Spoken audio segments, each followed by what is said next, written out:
Сайн байцгаана уу? Сэтгэл судлаач мөнхлөрөө Сэтгэлийн боловсрол подкастын энэ 7 хоногийн дугаар маань эхэлж байна. За бидэнд хандан сэтгэлээ өрүүлж байгаа та бүхэндээ маш их баярлалаа. Та бүдийнхээ санал хүсэлтээс бид бас дараагийн подкастуудынхаа сэдвийг сонгож байгаа. За өнөөдөр бүгдээрээ хандлагын талаар ярилцсанаа. За хандлага буюу 21-р зууны бас зарим хүмүүс хандлагын 90 ч гэж нэрлэх болсон сүүлийн үед маш чухал юм байна гэж хүмүүс маань ойлгож байгаа энэ сэдвийн талаар илүү дэлгэрэнгүй ярилцъя гэж батсан байгаа.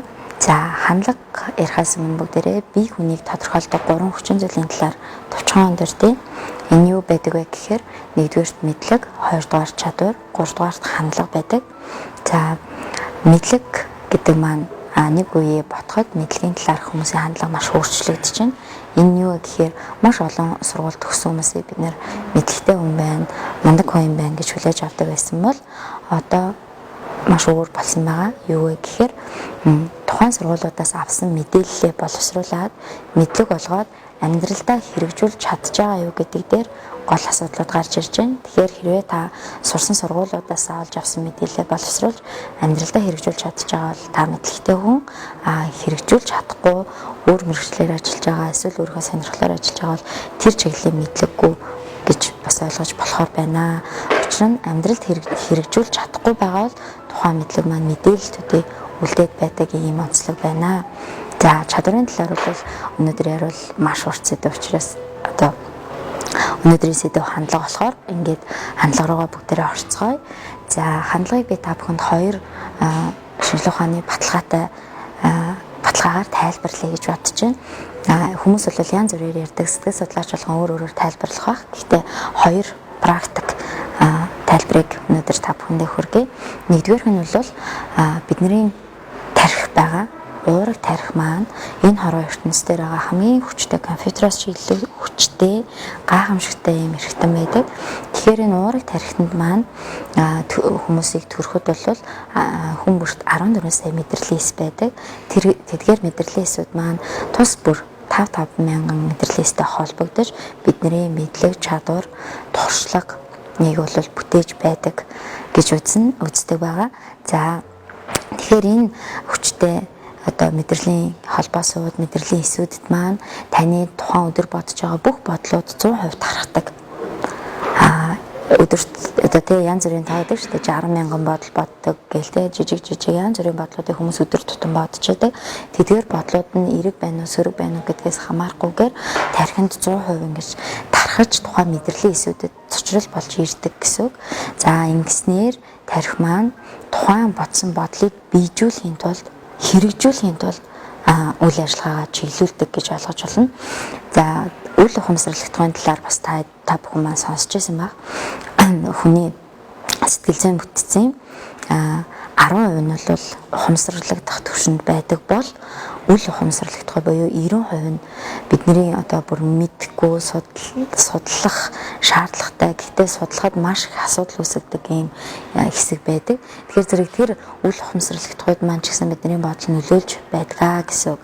Ингээд та олон дахин бодох тусам тухайн бодлыг биежүүлэхийн тулд таны уурэг тарих ажиллаж эхэлдэг. Өөрөөр хэлбэл энерги ялгаруулж байдаг бахны. Тэгэхээр та ямар хандлагатай байна? Таны амьдралын чанар тийм байна гэсэн үг. Аливаа зүйлд эргээр ханддаг, эргээр хүлээж авдаг, тийм ээ? Бусдыг байгаар нь хүлээн зөвшөөрж хандаж чаддаг бол таны амьдралын чанар төдий чинээ сайн, эрэг, таатай урамсгалтай орчинд өрнөж байгаа. Харин аливаа зүйлийг сөрөг байдлаас, болохгүй талаас нь харж аливаа бүх зүйлд шүүмжлэлтэй сөрөг байдлаар хандах юм бол таны амьдралын орчин уур амьсгал бас төдий чинээ сөрөг байдлаар одоо бүрэлдэнэ гэсэн үг. Нөгөө талаасаа бид нар сошиал орчинд маш их цагийг өнгөрөөдөг болсон. Илүү таатай уур амьсгалтай зөв эерэг мэдээллүүдийг шүүж уншиж байна уу? Эсвэл сөрөг, муу, болохгүй олон хүмүүсийн анхаарал татах гэж оруулсан тийм таагүй мэдээлэлд илүү их анхаарч байна гэдгээ таасан анхаарч үзэх хэрэгтэй. Учир нь тэдгээр мэдээллүүд бүгд тархинд одоо цочрол болж нөлөөлж байдаг ямар нэг зүйлийн сэтэл болж өгдөг юм аа. Тэгэхээр мэдээж муу мэдээлэл, муу үйл ажиллагаа их, муу зүйл хийх сэтлийг төрүүлдэг гэсэн. Сайн эрэг таатай зүйл төвлөрөөд авах тусам төдий чинээ та эерэг одоо хариу үйлдэлүүдийг үзүүлж байдгаа гэж ойлгож байна. За хоёрдугаарх нь бол ус. Ус гэхээр хүмүүс маань гайхчихж магадгүй. Тэгэхээр Японы нэгэн эрдэмтний судалгааны ажлыг та бүхэн бас сонсч ирсэн байх. Номонч байдаг. Усанд хариулт байгаа гэд. Тэр эрдэмтний баталгаан дээр би энийг тайлбарлах их дуртай. Яа тэгэхээр шинжилгээ ухаанаар батлагдсан зүйлүүд бол маш баталгаатай тийм ээ байдаг учраас за яг энэ жишээн дээр одоо тайлбарлахад хоёр ижлэгэн газраас тийм ээ хоёр стаканд ус аваад тухайн эрдэмтэд маань судалгаа туршилт явуулсан байгаа. Нэгдүгээр стакантай усанд бол дандаа эерэг, сайхан, таатай энэ хороо дээр байж болох гоё өгнүүдийг хэлсэн. Хайртай, сайн, болно, бүтэн, чадна гэдэг тийм. Нөгөө стакантай усанд нь болохоор болохгүй, бүтэхгүй, чадахгүй, муухай гэх зэрэг одоо хараалын өгнүүдийг бас хэлсэн байгаа. За ингээд тодорхой хугацааны дараа нөгөө хоёр стакантай усаа буцаж авчираад хөлдөөж агаад бүтцийг микроскопоор харж шинжилсэн байгаа. За энэ шинжилгээ бол бүр маш гайхалтай үр дүн авчирсан.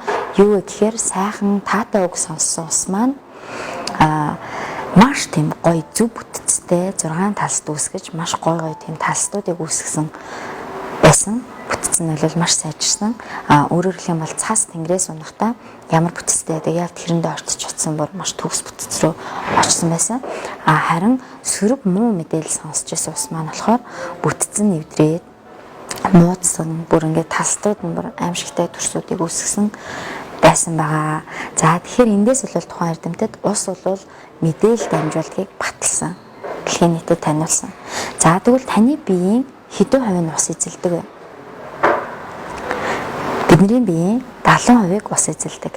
Бидний хүүхдүүд ихийг бүр 80% нь ус эзэлж байгаа. Тэгэхээр та өөрийгөө ус гэж төсөөлөд үзээрэй. Та гэр бүлдээ ямар өгнүүдийг хэлдэм бэ? Гэр бүлийн орчинд чи ямар өгнүүд зохилж байдгийг? Таны ажлын орчинд ямар өгнүүд байна? За нийгмийн өөр бусад бүлгүүдийн хувьд ямар өгнүүдийг хэлж бие биендээ тэр үгэн мэдээллийг солилцож байд юм бэ гэдэг дээр эргээд нэг бодоод үзээрэй.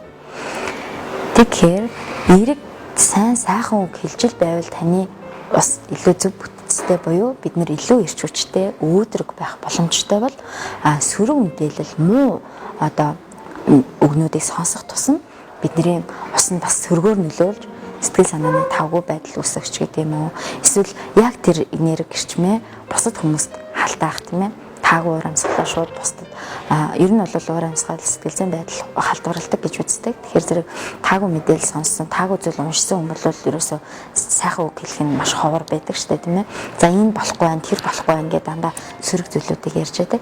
Тэгэхээр зэрэг та хүүхдүүдээ ямар байгаасаа гэж хүсэж байна? Та өөрийнхөө амьдралын чанарыг ямар байгаасаа гэж хүсэж байна? Тийм өгнүүдийг сонгож хэрэглээрэй. Тийм бодол санаануудыг бодоорой гэж та бүхэндээ хэлмээр байна. Бодол бас танд нөлөөлж байгаа. Ганцхан бусад хүмүүсийн үг нөлөөлөхгүй, таны бодол таны усанд нөлөөлдөг. Эерэг сайхан таатай зүйлүүд бодох тусам эргээр нөлөөлнө. Харин бидний гаргадаг нэг алдаа нь өөрөө амжилттай байхыг, өөрөө сайн сайхан байхыг хүсээд бусдыг тийм одоо яг өрсөлдөгчөө ч юм уу тийм байхыг хүсэхгүйгээр тэр муу байгаасаа тэрнээс илүү байх юмсан гэсэн бодлуудыг бодоод байх юм бол энэ нь танд нөлөөлнө гэсэн үг. Тухайн хүнд биш, та амжилтгүй байхад, та бусдаас доогуур байхад таны бодол нөлөөлөд байна гэсэн үг. Тэгэхээр бидний хандлага бол бидний амьдралын чанар. Тийм учраас та бүхэн маань өөртөө сайн сайхныг хүсдэг бол бусдад яг тэр сайн сайхныгаа хүсэж бодож хэлж байгаарай. Сайхан нэмсэглэл харж те зарим хүмүүс ярьдаг штэ. Манай хотод ингээ халахаар хүмүүс амар яраагаад алхахдаг штэ гэдэг. Гэтэл та өөрөө ямар нүрийн хувиралтай алхаж ирсэн эргээд нэг бодоод үзээрэй. Нэмсэглэл харахыг хүсэж байвал яг одоо та сайхан нэмсэглээрэй. Сайн сайхан үг сонсохыг хүсэж байвал тэр сайн сайхан үгийг гэр бүлдээ ажлынхаа хамт олонд хэлээрэй гэж та бүхэндээ зөвлөж байна. За ингээд өнөөдрийн маань хандлага сэдвийн дор подкаст маань энэ түрээд өндөрлөж байна. Подкаст маань таалагдвал та бүхэн маань лайк, шеэр хийж илүү олон хүнд хүргээрэй. Дараагийн дугаараар ямар сэдвийг сонсомоор байгаа бидэнд санал хүсэлтээ ирүүлээрэй. Нийгмийн хөгжил бие хүний хөгжлөөс эхэлнэ. Тэгэхээр та өөрлөгөө илүү их өнгөж байгаарай гэж зөвлөж байна. Дараагийн дугаар хүртэл түр баяр таа.